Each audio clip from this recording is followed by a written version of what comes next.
Bharatiya Janata party कार्य समिति की बैठक में तमाम भाजपा नेताओं ने भाग लिया।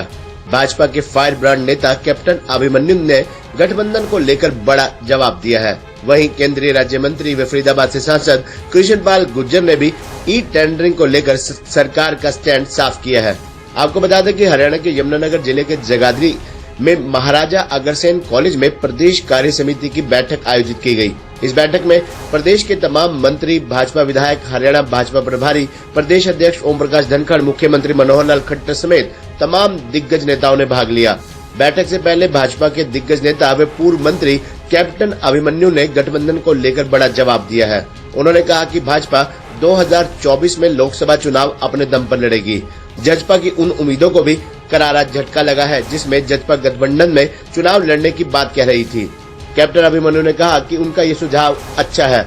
फरीदाबाद से भाजपा के लोकसभा सांसद व केंद्रीय राज्य मंत्री कृष्णपाल गुर्जर ने भी पहलवानों के धरने को लेकर कहा कि भाजपा पहलवानों के साथ है और ये मामला सुप्रीम कोर्ट की देखरेख में है। इस मामले के लिए जो भी दोषी होगा उसे कतई नहीं बख्शा जाएगा। कृष्णपाल गुर्जर ने ई टेंडरिंग के मामले पर भी अपनी प्रतिक्रिया दी। उन्होंने कहा कि ई टेंडरिंग लाने का मतलब प्रदेश में पारदर्शिता है। भाजपा से कोई भी सरपंच रूठा हुआ नहीं है।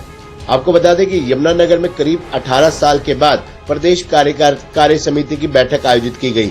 वर्तमान योजना और आगे के रोड मैप को लेकर गंभीरता से चर्चा की गई। गौरतलब है कि कुछ दिन बाद लोकसभा और फिर विधानसभा चुनाव है। ऐसे में पार्टी कोई कोर कसर नहीं छोड़ना चाहती, लेकिन कई बड़े मुद्दे हैं जो भाजपा को परेशान जरूर कर सकते हैं। देखिए, भारतीय जनता पार्टी एक विचारधारा आधारित राजनीतिक दल है और यह कार्यकर्ताओं का संगठन है।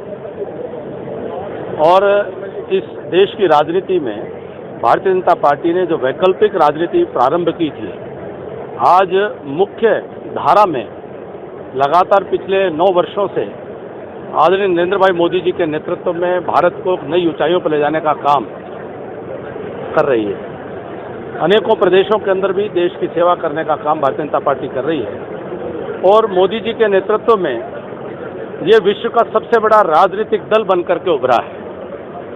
और इस राजनीतिक संगठन के पीछे न तो केवल कोई परिवार, कोई राज परिवार या कोई एक जात बिरादरी, कोई क्षेत्र नहीं है।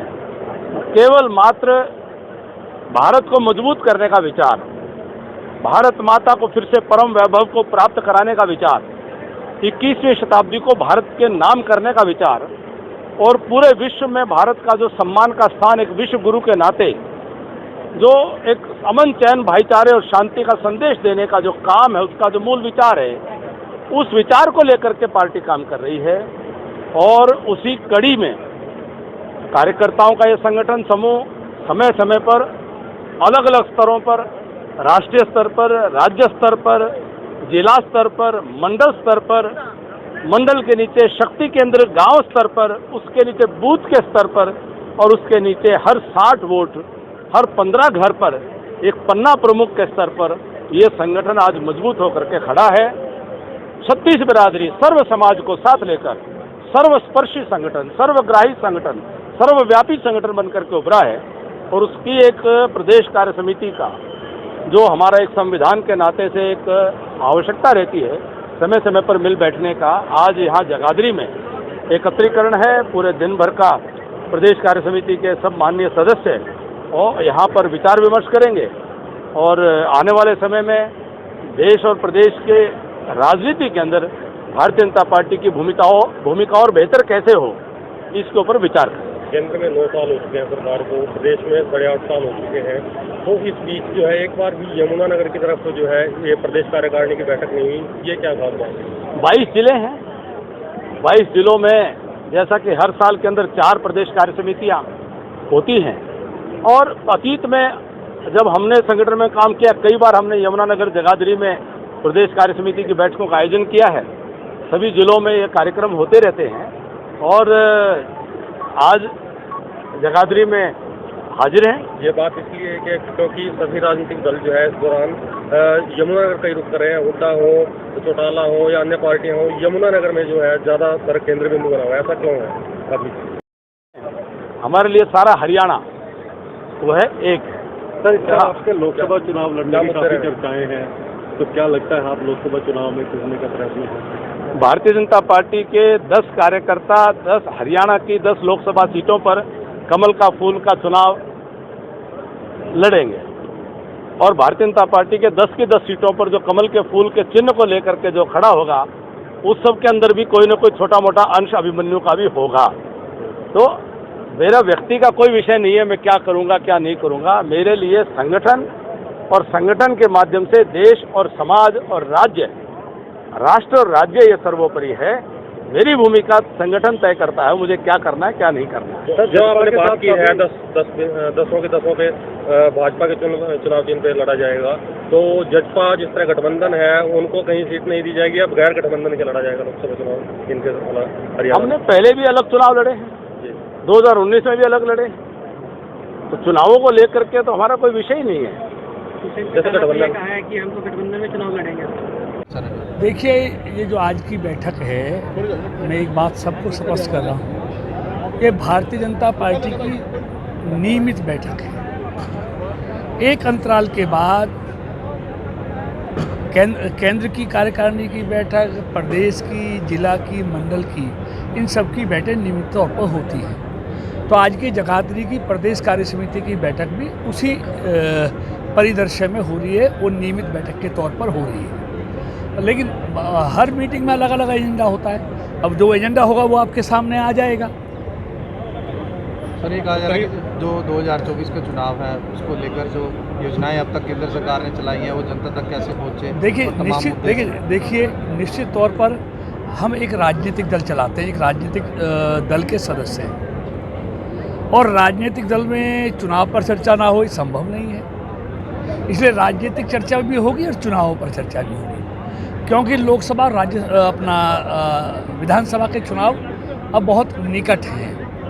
तो उन सब पर चर्चा होगी, भावी रोड मैप तैयार किया जाएगा, भावी कार्यक्रम तय किए जाएंगे, और हम इस बार से निश्चय रहते हैं कि हम उस दल के कार्यकर्ता हैं जिस दल का कार्यकर्ता 24 घंटे चुनावी मोड में रहता है। पूरे 5 साल 365 दिन चुनाव के मोड में रहता है। तो चुनाव कभी भी आ जाए हमारा कार्यकर्ता तैयार है, और हमारे पास देश में भी और प्रदेश में भी एक मजबूत और ईमानदार नेतृत्व हमारे पास है, और काम करने वाला, सुशासन देने वाला, विकास करने वाला नेतृत्व हमारे पास है।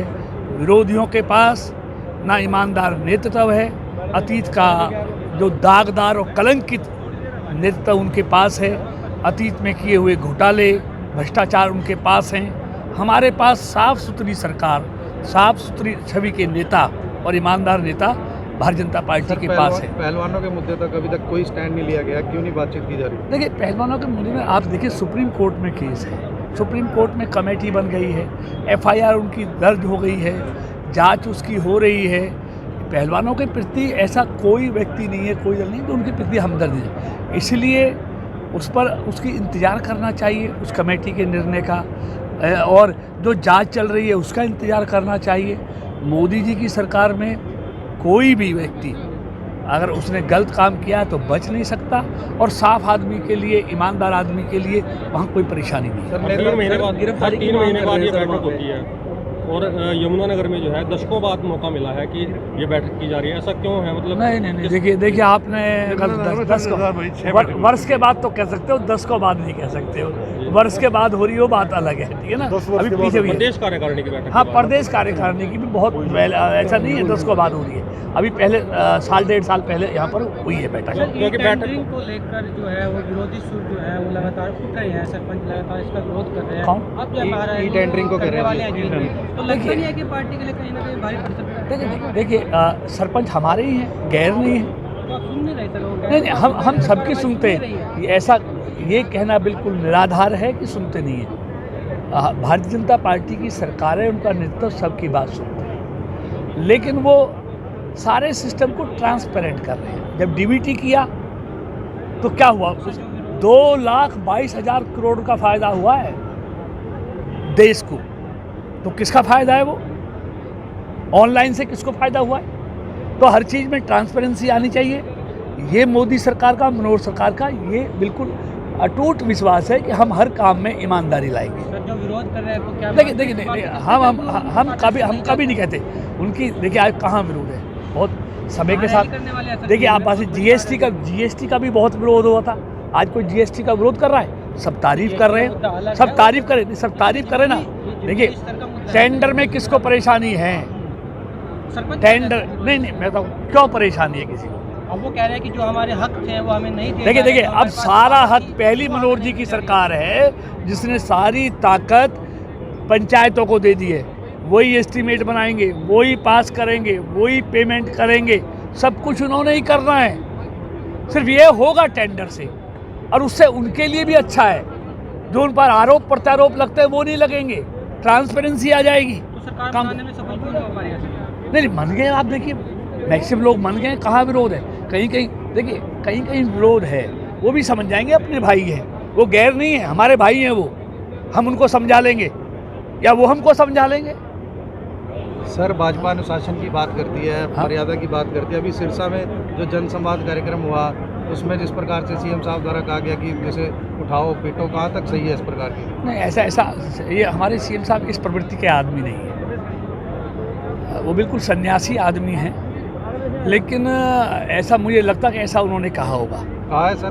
नहीं मुझे नहीं लगता ऐसा कहा होगा। सभी राजनीतिक दलों का जो है अभी केंद्र बिंदु यमुनानगर की बना हुआ है। हुड्डा हो, चौटाला हो, बीजेपी के भी लगातार मुख्यमंत्री हो या तमाम नेता हो यहाँ पर दौरा कर रहे हैं, ऐसा क्यों है? हमारा केंद्र बिंदु पूरा हरियाणा है। ये सभी राजनीतिक दलों की हम तो एक हरियाणवी एक इस सिद्धांत पर चलने वाले लोग हैं, सबका साथ सबका विकास। और इस कार्य समिति को लेकर, कार्य समिति तो प्रदेश के अलग अलग हिस्सों में समय समय पर होती है, हर हिस्से में होती है। हमारे लिए तो पूरा हरियाणा एक है।